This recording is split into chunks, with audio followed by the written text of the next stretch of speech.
are rising temperatures driving Earth's ecosystems past a point of no return? We can't go back. There is no path backwards. Every year, the damages are worse. We have promising technologies that put solutions within our grasp. But are we reaching far enough? We have to have emissions cut to zero. Even if we stop emitting CO2, we still have the CO2 we've already emitted. So scientists are building a new toolkit. It has power. To ensure a prosperous future. Our society has to survive. We need to reduce the heating effect. Cutting-edge solutions. It's going to be revolutionary. It's like science fiction. And there's the balloon up there. And high-risk measures. I really hope we'll never have to do this. It's really important that humanity has a backstop. In a race to discover, can we cool the planet? Right now on Nova.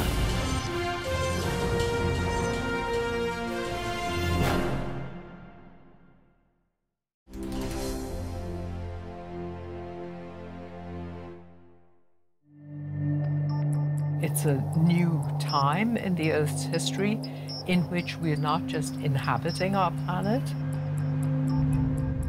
we're operating as stewards of the very thing that we're living on. Since the Industrial Revolution, humanity has been running an unintentional experiment in Earth's atmosphere, pushing the climate to new extremes. Things are going to get hot. Oh, you can feel the heat. This is insane. Oh my God. Attitudes have changed rapidly because everyone can see for themselves the climate change that is occurring. A child born today will witness across her lifetime a planet transformed by rising temperature. I got you. How did we get here? Every time you get in your car, every time you fly a plane, every time you turn the heat on, all of those things are putting carbon dioxide into the atmosphere. And if there's more carbon dioxide in the atmosphere, there's a higher temperature. And now temperatures have started to spike. If we keep pumping billions of tons of CO2 into the atmosphere each year, we really will cook ourselves, literally, in the end. To stop the worst impacts of planetary heating, we need rapid emissions cuts, starting now.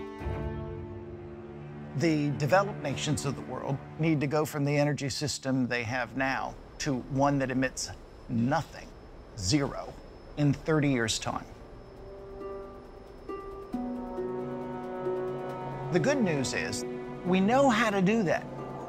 Renewables now are the cheapest form of electricity on 2/3 of the Earth's surface, and it's going to be everywhere. A world of carbon-free energy is coming. But climate impacts are coming faster. Lasers are at power. There it is. So scientists are opening a second front in the battle. Sweet, it has power. Bringing new technologies to bear on the way we fight climate change. We now have so much data. This is going to be a game changer. There are a whole class of solutions to actually get this job all the way done. By removing CO2 from the air. This little guy, this is just the beginning. Converting CO2 from a waste to a resource. We see this kind of as a testing ground. Even extreme measures, like shielding us from the sun. There's been a technical revolution in the last few years that's unlike anything we've seen in the previous 100. This is a problem with a solution. Can a new wave of climate tech take us the rest of the way to turn down the global thermostat? We need to look at everything that's out there. Natural solutions, CO2 sequestration, solar geoengineering. There may be this idea out there that nobody has come up with yet that could be really transformative.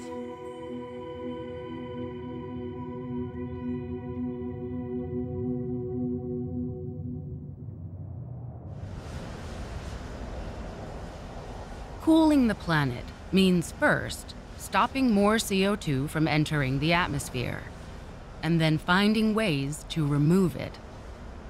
But just how much CO2 are we talking about? Imagine you filled the National Mall all the way from the Lincoln Memorial to the Capitol steps with coal. And you piled it up all the way to the top of the Washington Monument 10 times. That would be a gigaton of coal. Giga means billion, so that's a billion tons.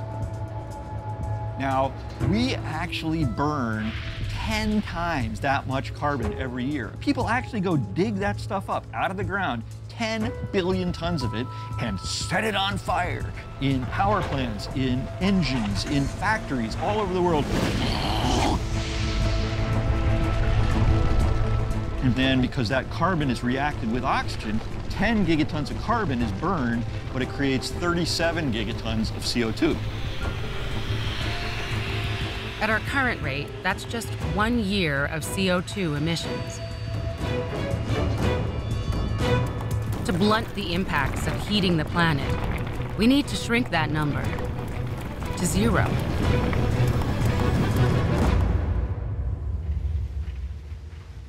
But there's another problem. The gigatons that came before. The single most important fact about climate change is that the carbon dioxide that we emit into the atmosphere stays there for thousands of years. Year after year, we live with the carbon dioxide we've added over time. Nearly 1,000 metric gigatons since the Industrial Revolution began. Almost everything we emit stays there. It's staying there until you do something about taking it out. Pulling CO2 out of the air. It sounds futuristic, but it's a problem we've encountered before. Remember Apollo 13? It was all about CO2 filtering, right? That was the big problem, how to get the CO2 out of the air. In 1970, following an accident, the crew of Apollo 13 aborted a mission to land on the moon. Houston, we've had a problem. Forced to return to Earth in a smaller capsule, the astronauts faced a big problem. You're in confined spaces, people exhale CO2, you need to remove that CO2. Every exhale caused carbon dioxide to build up, making the air increasingly toxic. Okay, now let's everybody keep cool. Let's solve the problem, but let's not make it any worse by guessing. The astronauts survived by modifying their air scrubber to remove more carbon dioxide.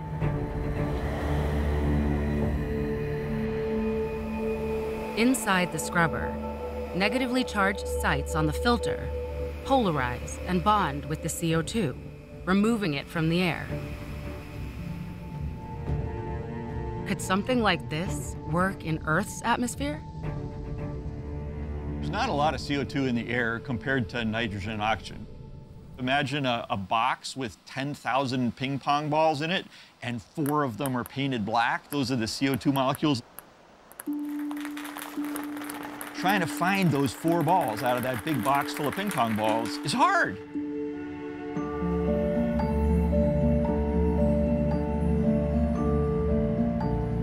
Removing CO2 from a spacecraft is one thing. Removing it from our atmosphere poses a much bigger challenge. Is it realistic? Most people to whom we told we are taking CO2 out of the air would say you are crazy. But here you see a full-scale direct air capture plant. You see it consists of 12 individual modules capturing the CO2 out of the air.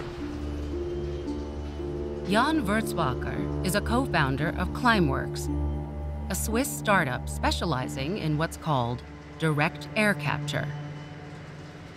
Through this side, we suck in ambient air with 400 ppm, that's 400 parts per million CO2. And on the other side, we expel about 100 ppm CO2 content, so 3/4 are kept inside. A filter with highly reactive chemicals called amines catches even small concentrations of CO2. Heating the filter then breaks the bond. You release the CO2 and you can extract pure concentrated CO2, and then you start all over again.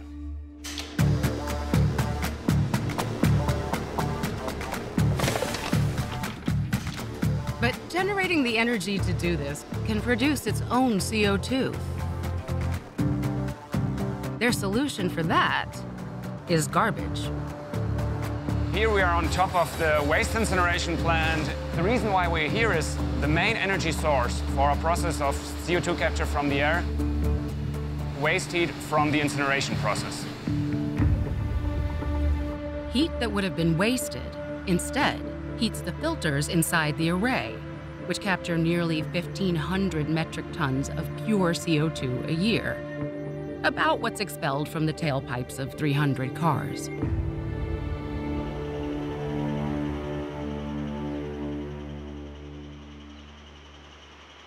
Once you've pulled CO2 out of the atmosphere with a direct air capture machine, the question is what to do with it.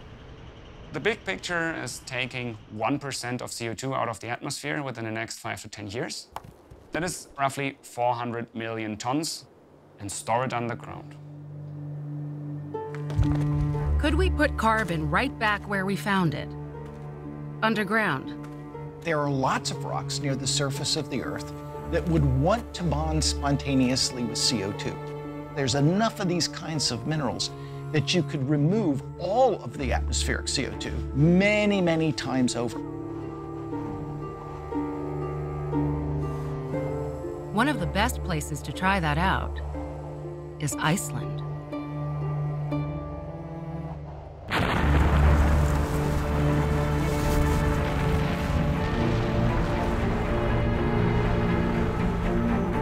Here we are, the land of ice and fire. We have eruptions, we have earthquakes. Iceland is an island formed out of volcanic rock called basalt. We see the basaltic mountains here around me and actually extending several kilometers downwards. Basalt is porous rock that readily bonds with CO2 over centuries. Sandra Snæbjørnsdottir's team has found a way to speed up that process. Carbfix is the method of capturing CO2 and turning it into stone. It's magic, but it's magic that already occurs in nature. Carbfix is turning 1/3 of the CO2 from this power plant into solid rock in less than 2 years. The key is water. Inside this scrubber, gaseous CO2 is dissolved in water to react with basalt more quickly. This scrubber is actually just a giant soda stream. The fizzy water is then pumped into injection wells. This is actually my favorite part of it all. From here, the magic starts to happen. This pipe extends to over 2,000 feet. And there, we finally release this fluid to the rock. Once inside the basalt, the dissolved CO2 reacts with metals in the rock to form new solid minerals like calcium carbonate. Once we have injected the CO2 into the rock, it's there forever. And Sandra is looking beyond Iceland. She is test driving a direct air capture unit that can suck up CO2 anywhere. We don't need a power plant. This can be done anywhere where you have a formation to store your CO2. What that means is you can go backwards.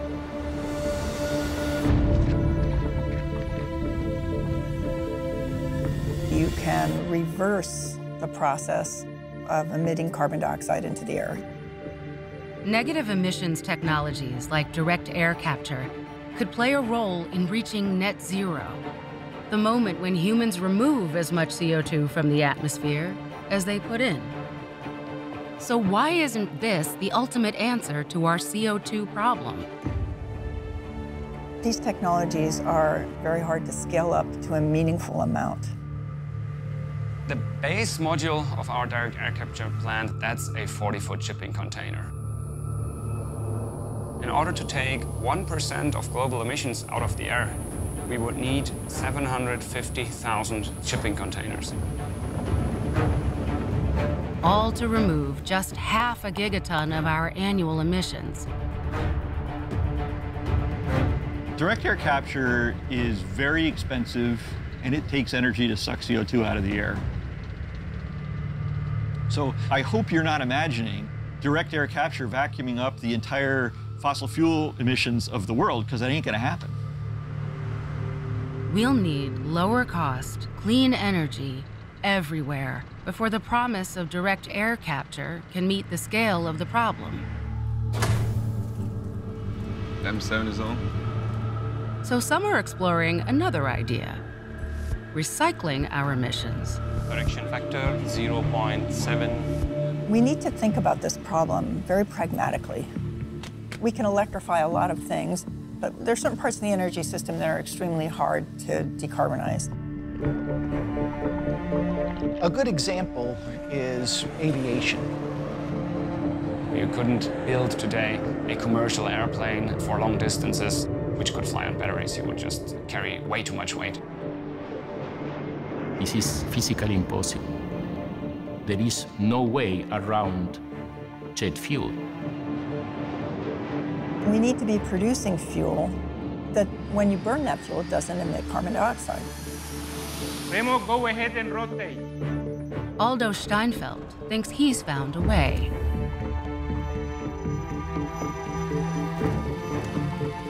Perfect. We are on target.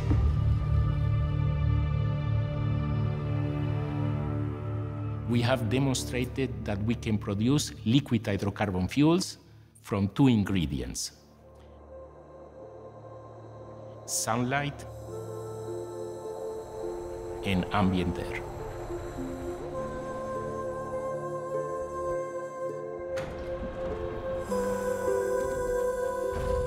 It may sound like science fiction or magic, but it is chemistry, is heat transfer, and also it's a lot of engineering. Aldo captures CO2 and water from the air and feeds them into a solar reactor. Solar radiation is reflected and concentrated at the focus by a factor of 5,000. It is like the intensity of 5,000 suns. Concentrated solar energy drives a reaction that generates a synthetic gas, which can then be converted into fuels. And here in my hands, I have an example of solar methanol.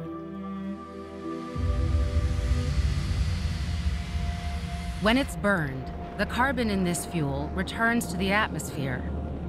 But since it was harvested there, the net CO2 is zero. This is called carbon neutral, and hundreds of scientists like Aldo are working to make carbon neutral fuels a reality.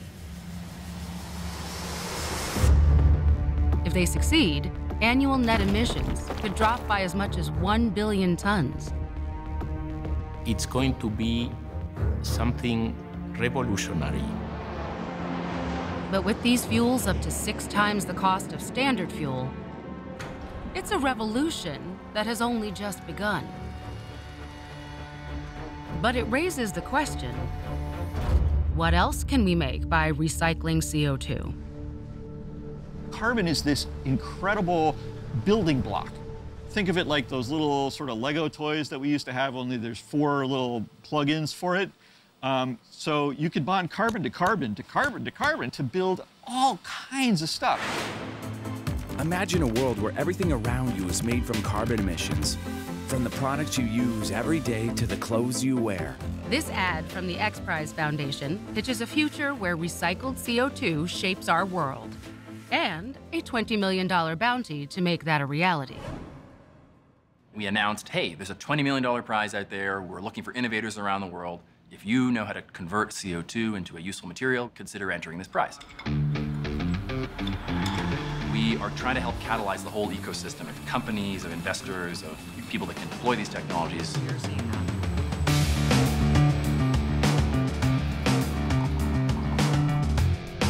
The Carbon X Prize has brought 5 of the finalists here to put their innovations to the test. They're setting up shop next to a plentiful supply of CO2. They've got to take the emissions from a natural gas power plant and convert those into whatever material they like. From toothpaste, to yoga mats, to watches. Each team will be scored on its net CO2 reduction. You could have a process that uses up a lot of CO2 to make its product, but in the end, just produces more CO2 than it uses up. Okay. We don't want that. Yep. We want things that actually are reducing CO2 overall. We just moved to site about 2 weeks ago. A day later, and I think we'd have snow in here that we'd be shoveling out. So. Apoorv Sinha is the CEO of Carbon Upcycling Technologies, or CUT. We're a carbon tech company, which takes carbon emissions and converts them into solid nanomaterial products for use in anything from cutlery to car parts. But to make the biggest impact on CO2 and win this competition, Apoorv is focused on cement. Cement is an essential component of concrete, the glue that binds it together. But producing it creates a lot of CO2. Cement production accounts for over 8% of the world's annual emissions. If all the cement producing companies were a country, they would be the 3rd largest emitter in the world. Apoorv's process converts CO2 into a needed ingredient for concrete. And he believes it will also reduce the amount of cement that concrete manufacturers need. He starts with an industrial waste powder left over from burning coal, called fly ash. With the reactor that we have behind us, we're scaling up and commercializing an enhanced fly ash, where the fly ash has been chemically activated to capture CO2. As the reactor spins the fly ash, we inject CO2. Ball bearings coated with a catalyst speed up the chemical reaction. As the ball bearings rise and fall, the motion breaks up the fly ash and roughs up the surface so that more CO2 can be absorbed. As the CO2 penetrates the fly ash surface, it forges tunnels along the way. In effect, carbon dioxide has bonded with fly ash to create a nanoparticle with more reactive surface area, which can bind concrete together and strengthen it with less cement. If concrete producers are able to use less cement in their production, they could considerably reduce the emissions that come from their industry. The question remains, is it strong enough for concrete makers to buy it? We just want to make sure that the technology's good and that it works really well. One of our local partners is a family-owned Calgary-based concrete business called Burnco. Burnco is testing the strength of concrete held together using Apoorv's nanoparticle. When the cylinder breaks, we will have our final pressure read up there.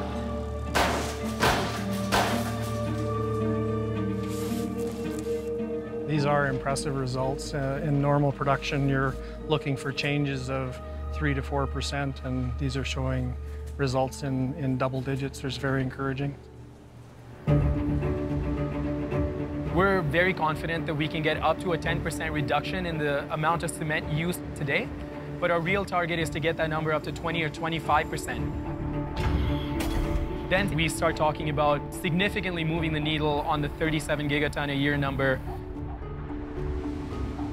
But even if these new technologies can scale to their full potential, they could only lock away a fraction of our emissions. The total volume of CO2 that we create in the atmosphere is so much bigger than the volume of any product. I think people are losing track of the central issue, which is we have to reduce net CO2 emissions. The easiest thing, believe it or not, is to burn less carbon, right? To not generate the CO2 in the first place. Carbon-free energy, like wind, solar, and nuclear power, can drive down most of our annual emissions. And the rest could be offset with negative emissions technologies that remove CO2 from the air. We will do it. We will get to the day where there'll be global celebrations. We get to net zero day, where we brought human CO2 emissions to zero. I think it'll happen in my lifetime. It is doable. But on that day, we have not solved the climate problem. All we've done is stop making it worse. The problem that remains is heat. The temperature of the Earth is determined by heat coming in from the sun and heat going out by radiation out to space. Every single day, CO2 from our past emissions traps energy in the Earth's system. The same amount of energy as 500,000 of the bomb dropped on Hiroshima, detonating at once. That heat is altering our climate. What's it going to be like when, 3 months of the year are 115 degrees? When vast ecosystems have died out? People are going to push for doing something about this. And many fear Earth is approaching a tipping point that will trigger rapid change. And the uncertainties that keep me up at night are, what if we aren't doing enough and there's some monster lurking behind the door that all of a sudden comes out into the world among us?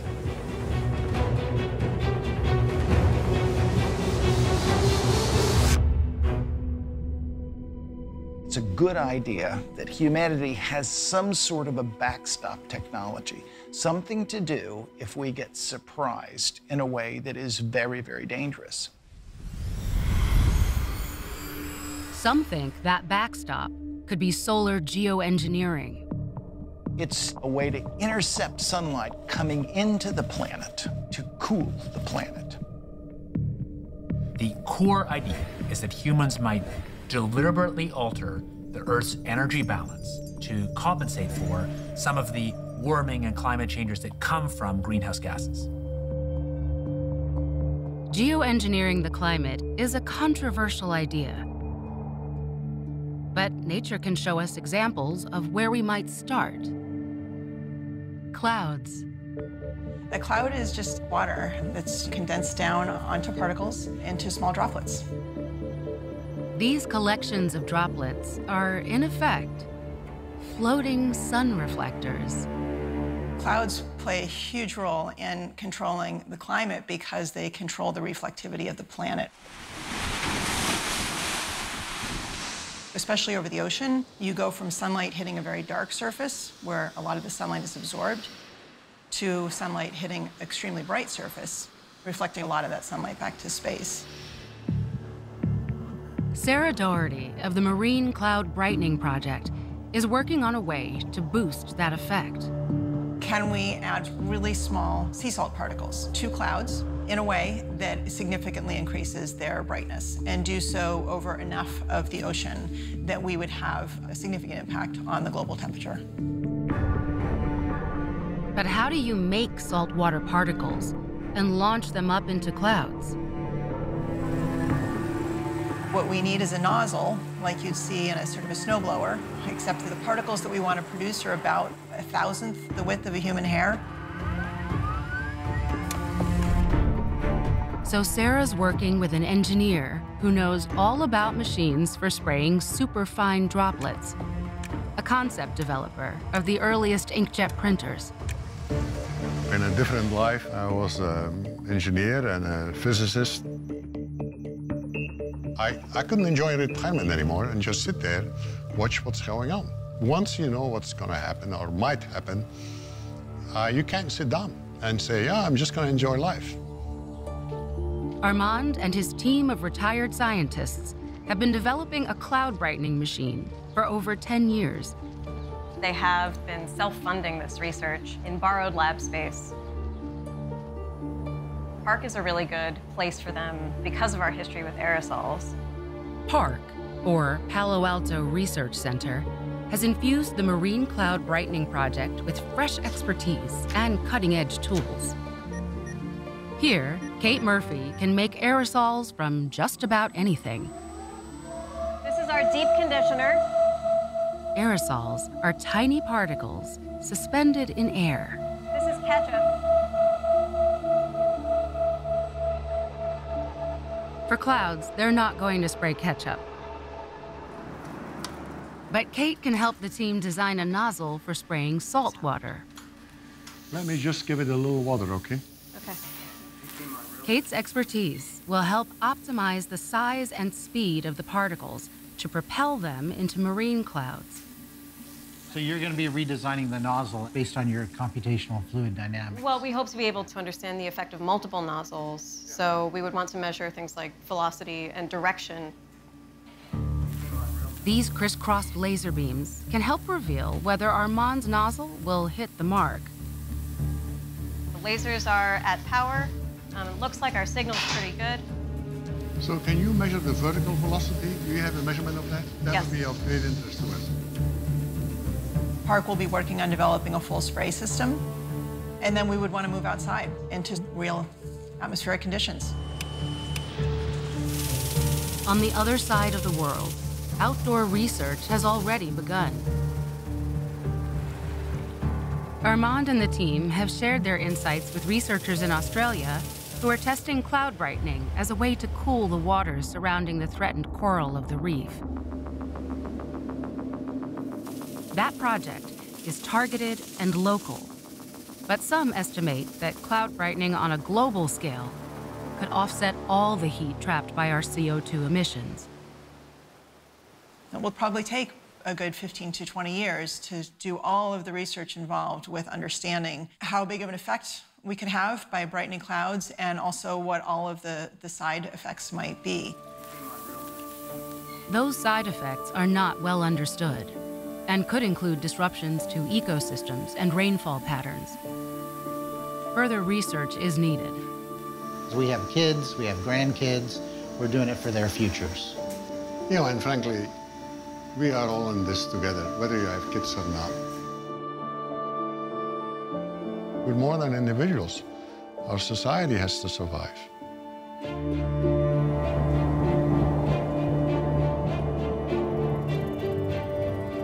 We're facing a problem that's getting worse, not better. Do we need to consider more extreme measures? In 15 years or 20 years, humanity may find itself at a point where impacts are so big that there's a very large demand for fast action. To prepare, Frank Koich is starting now by researching a controversial technology that goes further than brightening clouds. It would brighten the entire planet. Putting particles in the stratosphere could reflect back some sunlight to space, reducing the amount of sunlight that hits the surface and cooling down the planet. The effect would be immediate. We know this works because every time a big volcano goes off and it injects aerosols into the stratosphere, the planet cools down. That's the idea behind solar geoengineering. It's like drawing a curtain over the face of the Earth. The first time you hear about this, you think, well, that sounds like a really bad idea. How could that not go wrong? But what we're doing to climate as humans, that really, to me, starts seeming also quite scary and crazy and really worrying. The fact is the CO2 is in the atmosphere. Without a time machine, we can't make it go away. We want to, in the long run, do carbon removal. But during the time that concentrations are high, we might want to do solar geoengineering to reduce the climate risk.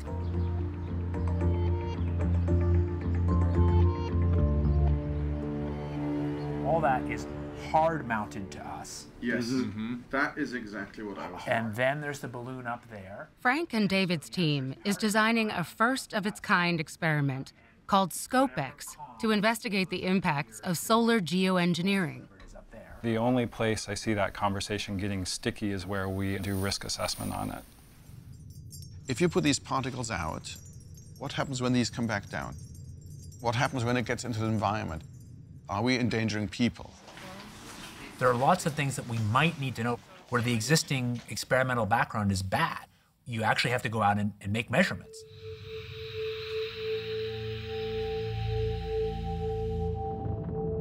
The plan is to launch a 100-foot balloon into the stratosphere and release a plume of reflective aerosols.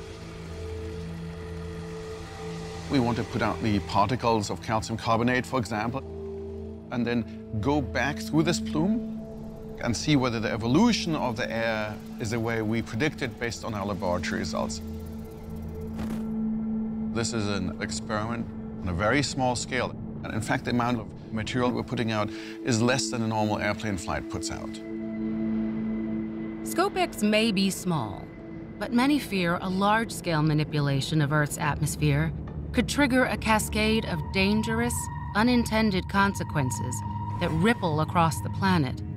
Nothing in our scientific capability actually enables us to understand the complexity of the interactions that would be set loose. It's not just that it lowers the temperature, but what are some of the other effects on the hydrologic cycle or on heat waves and droughts?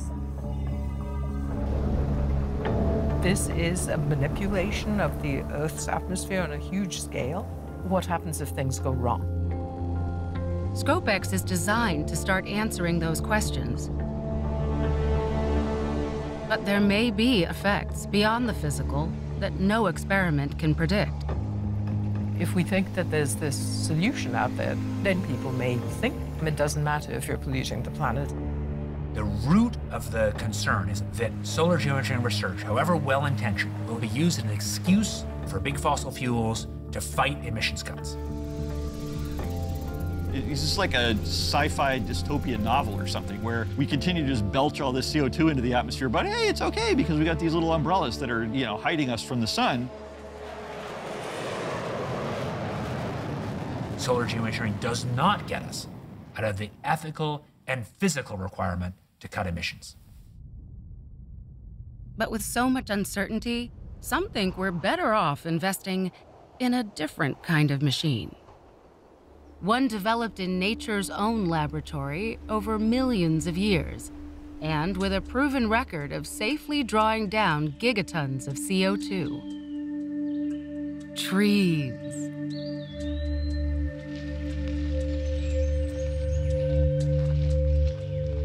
When I'm going on a hike through a forest, I have a tendency to look up and say, okay, oh, that tree's about 60 feet tall. And then I try to calculate in my head, okay, how much carbon is stored in that tree. I think this is good. Lola Fata Yimboage is a research scientist at NASA's Goddard Space Flight Center. Sweet, it has power. Living things work. She and her team are about to see these century-old trees in a new light. Green lights all around. You want to do the honors? There's carbon all around us. If you think of trees as a machine, then trees would be a carbon capture machine. When we're looking at trees, about half of that weight is carbon. Lola and her team want to know how much carbon is stored in this entire forest. To measure each and every tree, they're using a special kind of tool. Lasers. We're using a terrestrial laser scanner that shoots out billions of laser pulses every second and then measures the distance from the instrument to whatever is around it. The data that we get back generate a point cloud. Billions of data points form a 3D measurement of forest volume and the carbon stored within. It's so dense that it almost looks like a photograph. It's like science fiction. This scan may look like reality, but this is data. It reveals that in an area the size of a football field, these trees are storing roughly 150 tons of carbon all pulled out of thin air. Which prompts Tom Crowther to ask, could we enlist trees in the race to draw down CO2? Our lab is urgently trying to figure out how we increase the area of forests across the globe to capture as much carbon as we possibly can in the fight against climate change. Tom's findings began with a surprising discovery. We thought there was around 400 billion trees on the planet. But we showed that there's in fact around 3 trillion trees.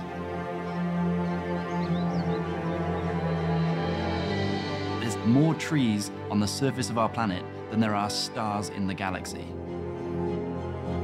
The big question is, how many more trees could we add? In order to understand the global forest system, we need to map a lot of things. We need to know where forests are, where forests could be. We collect our data from millions of locations around the world where scientists have been on the ground evaluating those ecosystems. Data, like leaf fall patterns in forests around the world. I'm trying to understand the seasonal rhythm of plants. Microscopic organisms like the tiny worms that feed the soil beneath the trees. In just this clearing, there's millions and millions of nematodes living in the soil. And decades of satellite data on factors like rainfall and temperature. When I look at ecosystems, most of the time, I'm looking from the top down. And with all of that data, we can start to see the patterns across the globe. Using remote sensing information from satellites and machine learning technologies, we can generate maps that can predict which regions can support new trees and which ones cannot. This really is a data revolution. The detail is astonishing, and the potential for new forests is vast. Outside of urban and agricultural areas, there's room for about 2.5 billion acres of forest.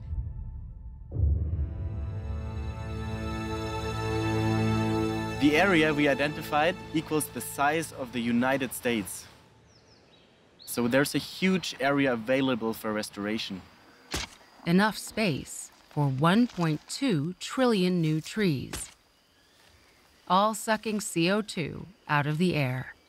If we were to restore 1 trillion trees, the right types of trees in the right kinds of soils, and have them grow to full health, they could store an additional 205 gigatons of carbon.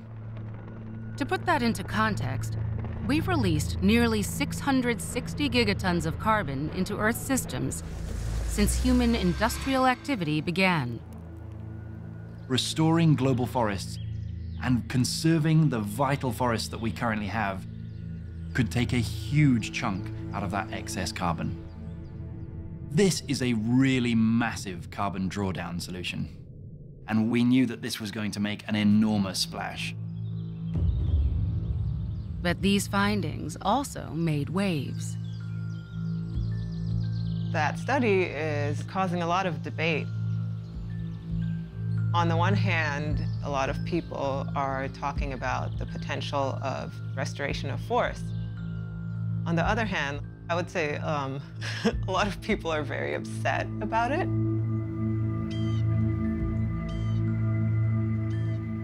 The uncertainty around the amount of carbon that's stored in trees is so high that we can't really make any informed recommendations on how many trees we need to plant. Lola wants to use new technology from NASA to fill those areas of uncertainty with hard data. We have over 20 Earth-observing satellites right now from NASA alone looking at our planet Earth. But what we're seeing is all in 2 dimensions. What we're missing here is the 3rd dimension. Enter a powerful new tool called JEDI. With the same laser technology used in her terrestrial scanners, Lola can get a 3-dimensional measure of forest carbon from the International Space Station. JEDI stands for the Global Ecosystem Dynamics Investigation, which is what you're seeing right here. This is about the size of a fridge. You can see the lasers shooting down out of the bottom of the instrument towards the surface of the planet. We actually can see a full profile of plant materials. The game changer here is that this is going to be, for the first time, a near global data set. JEDI will give clearer insight on the carbon new forests could store. But equally important, it can pinpoint the old forest carbon we must preserve. Forests are really important for our water supply. Forests protect us from heat. Forests breathe. They breathe in some ways just like we do. When you lose a lot of the ecosystem services that forests provide, that has a direct impact on the well-being of people. But on an increasingly populated planet, trees are not the only living things competing for land. We already use all of our agricultural land to feed our existing population, and over the next 30 years, food demand is going to double. If you take land to solve the climate problem, you create another problem. So, is there a solution that can solve more than one problem at a time? Some people are looking at ways in which forests can help slow climate change. Our research is somewhat different in that we're looking at grasslands. I want to have enough so that we can do experiments. In California, Wendy Silver is looking for a way to pull down CO2 right where we grow our food. Earth's grasslands. This is a classic, beautiful, annual grassland. Grasslands grow in places where there's drought for part of the year. And these grasses have developed great tools for getting water, particularly by growing more roots. And anytime plants invest a lot of their energy into roots, it's like injecting carbon into the soil. But tilling releases that carbon and degrades the soil. And producing our food creates even more problems. We all eat food every day. We have to grow that food, and we create a lot of organic waste in the process. When organic waste sits in a landfill or slurry pond, it creates an oxygen-deprived environment favorable to certain microbes, which in turn produce methane, a greenhouse gas 34 times more potent than CO2. We're trying to tackle three big problems: waste, degrading soil health, and climate change. We came up with something relatively simple: composting. In composting, food waste is regularly turned, adding oxygen to the mix and keeping the methane-producing microbes at bay. It creates this organic and nutrient-rich resource, like a slow-release fertilizer, that helps plants grow.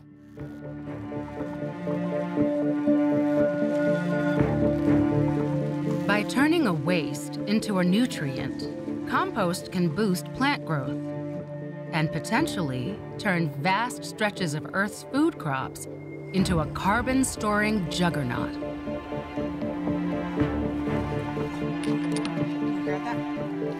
We now have 10 years of data showing that just a one-time dusting of compost onto the soil surface can have a long-term impact on plant growth and increase carbon storage in soils. Wendy's research shows that a single layer of compost can increase plant growth by up to 78% and increase soil carbon by up to 37% for 3 years. The real challenge is to extrapolate from little tiny soil samples in the field to big chunks of California or the globe. That's a huge challenge.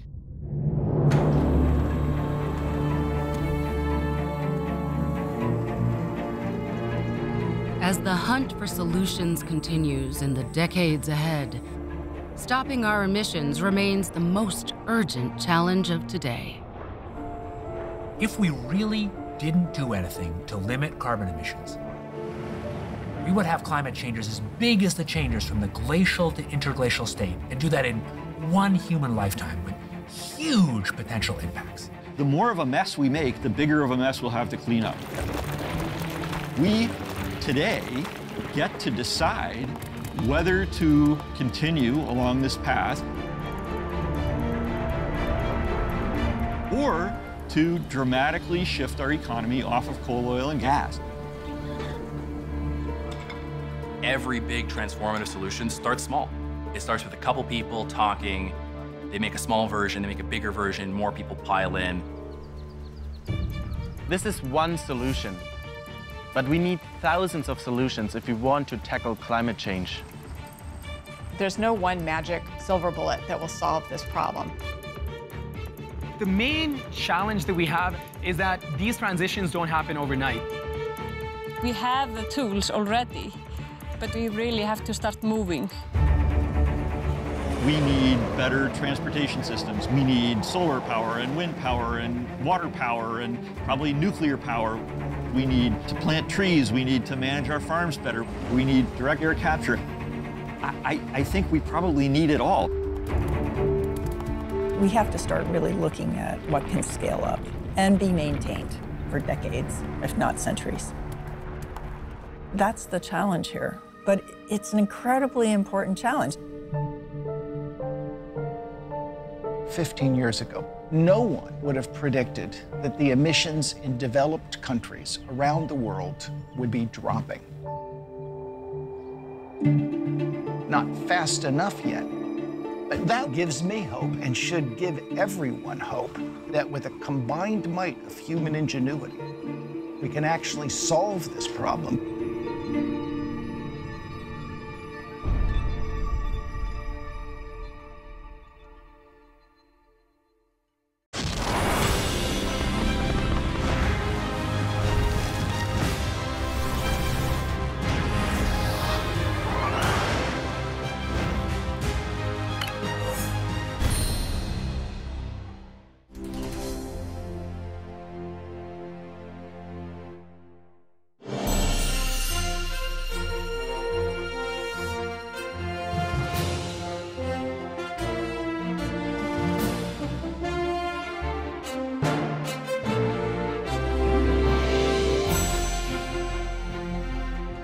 To order this program on DVD, visit Shop PBS or call 1-800-PLAY-PBS. Episodes of Nova are available with Passport. Nova is also available on Amazon Prime Video.